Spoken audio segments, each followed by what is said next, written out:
Bonjour tout le monde, j'espère que vous allez bien. Mes collègues et moi, nous allons vous parler de la stéganographie et de la stéganalyse sur image, notamment avec l'algorithme LSB. Pour commencer, je vais vous définir ce que c'est la stéganographie. Alors ce mot vient du mot grec stéganographia, qui combine les mots stéganos, qui veut dire étanche ou recouvert, avec graphia, qui veut dire écriture.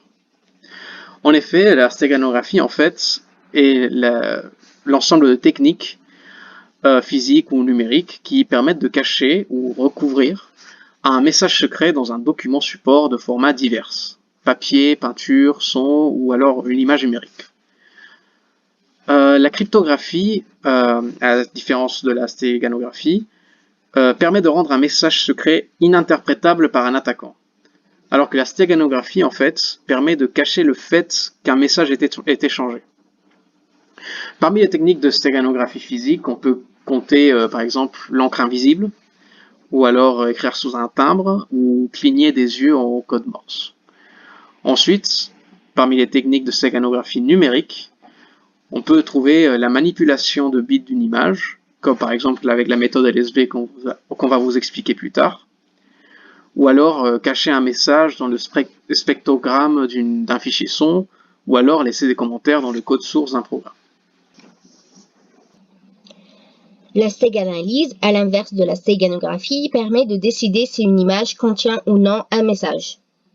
Cette méthode a donc un objectif contradictoire à la stéganographie. La stéganalyse repose sur les caractéristiques statiques des images de leurs composantes de bruit. Elle consiste à modifier les pixels de l'image en remplaçant les valeurs RGB paires par 0 et impaires par 255. Laissez-moi maintenant vous montrer le fonctionnement de cette méthode avec cette image d'un chat. Nous allons appliquer la stéganalyse sur l'image support et sur l'image modifiée. En sortie, nous avons ces deux images. Nous pouvons observer une différence de l'image modifiée par rapport à l'image support en haut de l'image à droite, qui nous permet de connaître la présence d'un message caché. Les pixels ont été modifiés pour stocker le message caché. La stéganographie est utilisée dans différents domaines. Elle a été utilisée dans l'histoire, au cinéma, et elle permet de protéger les droits d'auteur dans les œuvres d'art, les tableaux, ou transmettre des messages cachés à la radio. Nous avons ici quelques exemples, comme le film Prison Break, où le personnage principal dissimule un plan d'une prison avec un tatouage. La méthode LSB consiste à manipuler les bits de poids faible d'un fichier afin d'y dissimuler des informations sans trop altérer son apparence externe. Sur une image en nuance de gris, chaque pixel est représenté par 8 bits. Le bit le plus à droite de cette suite est connu comme étant le bit de poids faible, car il n'influe sur l'intensité du pixel que de plus ou moins 1. Sur une image en couleur, cette fois-ci, sous le système RGB, chaque pixel est représenté par 24 bits. L'intensité de chaque couleur est représentée par 8 bits. Et les bits de poids faible, dans ce cas-là, sont 3. C'est-à-dire le bit le plus à droite sur chacune des couleurs. Afin d'illustrer la méthode LSB, nous allons prendre un exemple simple de son application sur les 8 premiers pixels d'une image I en nuance de gris, afin d'y dissimuler le code binaire du code ASCII de la lettre Z qui se trouve ci-dessus. Pour dissimuler la lettre Z dans l'image I, nous remplaçons chaque bit de poids faible des 8 premiers pixels de I par le bit du code ASCII de Z. Nous pouvons constater que les bits de poids faible des 8 pixels représentés en rouge sur la droite constituent la suite binaire du code ASCII de la lettre Z. Nous allons passer à présent à la démonstration. Voici le code qu'on a réalisé pour cette démonstration. D'abord, l'utilité de ce code est donc d'une part de pouvoir cacher un texte dans une image. Et donc, pour la démonstration qu'on a ici, on a utilisé l'image que vous avez ici, d'un chat. Et pour le texte, on a utilisé le fichier texte ici, qui est très long et que certains d'entre vous vont reconnaître. Donc, afin de pouvoir réaliser la stéganographie avec cette image, on va tout lancer. et l'algorithme nous demande si on veut encoder ou décoder. Donc ici, puisqu'on veut dissimuler, on va encoder.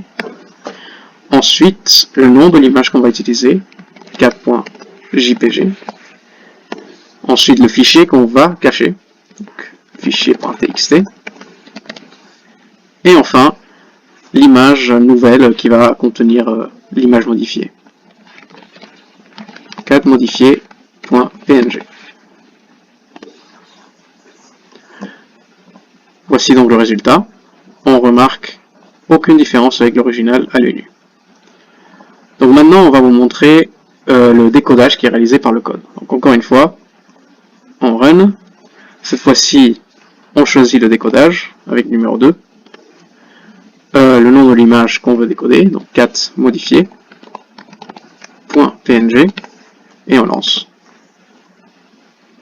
Le résultat se trouve donc ici. Et voici le texte qu'il arrive à trouver dans l'image, qui est bien le même qu'on a utilisé dans la stéganographie, celui-ci. Maintenant pour la partie du code qui servira à réaliser la stéganalyse de l'image originale, ainsi que la stéganalyse de l'image modifiée.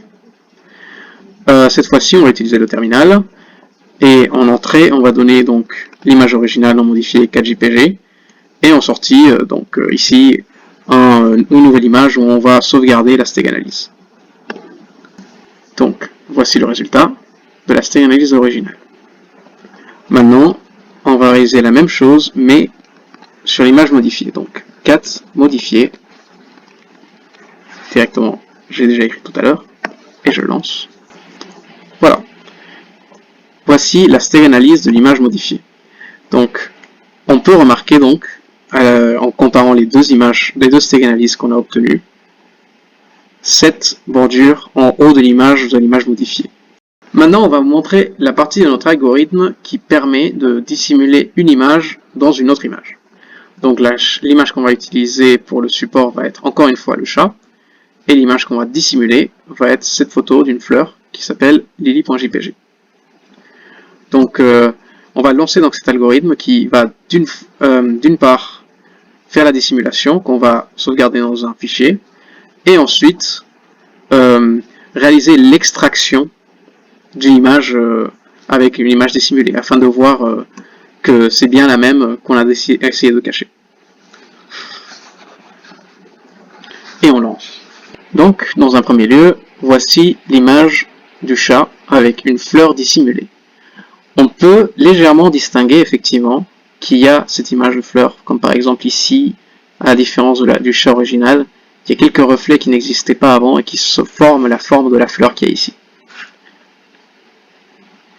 Ensuite, l'algorithme nous a donc fait l'extraction de l'image dissimulée en obtenant cette image-là. L'algorithme a très bien réussi à donc trouver une image cachée. À l'aide d'un histogramme, nous pouvons observer les modifications invisibles à l'œil nu réalisées sur une image avec la stéganographie. Le premier graphique représente une image support et le deuxième graphique représente une image modifiée. Nous pouvons observer une différence de l'intensité de lumière entre les deux. Après l'application de la stéganographie, nous observons que le pic dépasse l'histogramme ici à droite, ce qui signifie une perte d'information au niveau des basses lumières, car les capteurs n'ont pas pu enregistrer à la prise de vue les informations. Dans les deux graphiques maintenant, nous présentons la stéganalyse de l'image support et la stéganalyse de l'image modifiée. Nous pouvons observer que le niveau de fréquence cumulée des pixels varie légèrement entre les deux images. Dans le deuxième graphique, la fréquence cumulée des pixels est faible par rapport à l'image originale. Nous avons ensuite effectué différents tests pour dissimuler une image dans une seconde image. Le résultat qu'on a observé était peu satisfaisant. Nous pouvions remarquer clairement certaines traces de l'image dissimulée à l'œil nu. Néanmoins, l'image support était toujours assez distinguable.